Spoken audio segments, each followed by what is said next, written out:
Somary iverenantsika kosa ny vaovao mahakasika ny tsy fandriam-pahalemana na dia mbola tsy tena mahazo vahana eto Madagasikara ny asa fampiororona tsy maintsy mametraka ny lamina sy mailo amin'izany ary zareo avy ao anivon'ny mpitandro ny filaminana raha ny tranga farany teo nandritra ny fanamariana ny fetin'ny fahaleovantena tetsy amin'ny Kianjaben'ny Mahamasina izay nitrangana fipoahana dia nanambarana avy ao anivon'ny mpitandro ny filaminana fa mbola ao anatin'ny fampitorana tanteraka izy ireo amin'izao fotoan'izao. Tsy afa-miala amin'ny asa fampiororona i Madagasikara, eny fa na ireo firenena matanjaka manerana izao tontolo izao aza amin'izao fotoan'izao dia miaina amin'izany avokoa. Mahakasika ilay nitranga niseho teo Mahamasina nandritra ny fankalazana ny fetim-pirenena ny faha-enina amby roapolo ny volana Jiona lasa teo dia mbola ao anatin'ny fampitorana ny mpitandro ny filaminana. Raha Madagasikara manokana no atsidika teny dia ireny niainantsika tamin'ny andron'ny fankalazana ny fiverenana fahaleovantenan'i Madagasikara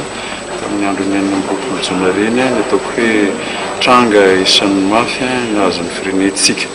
Raha ireny no zohina zany dia ny famitorana mbola mitohy satria ny famitorana tsy vita indray andro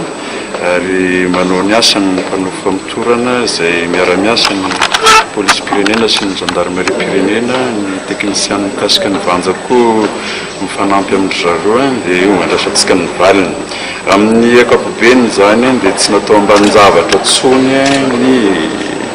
fiarovam-pirenena manoloana ny asa fampiorona miseho lany zany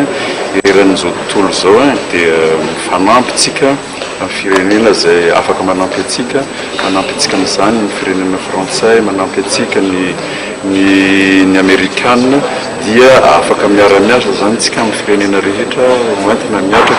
miatrika ny asa fampiorona izay nolazaiko teo hoe tsy afa-miala amin'izany ny firenena malagasy mitovy amin'ireny firenena matanjaka izay ataoko hoe manana ny ampy nefa dia ny rahantsika nahita ny zavatra nisy tany Frantsa, ny zava-nisy tany Etats-Unis sy ny tany Allemagne.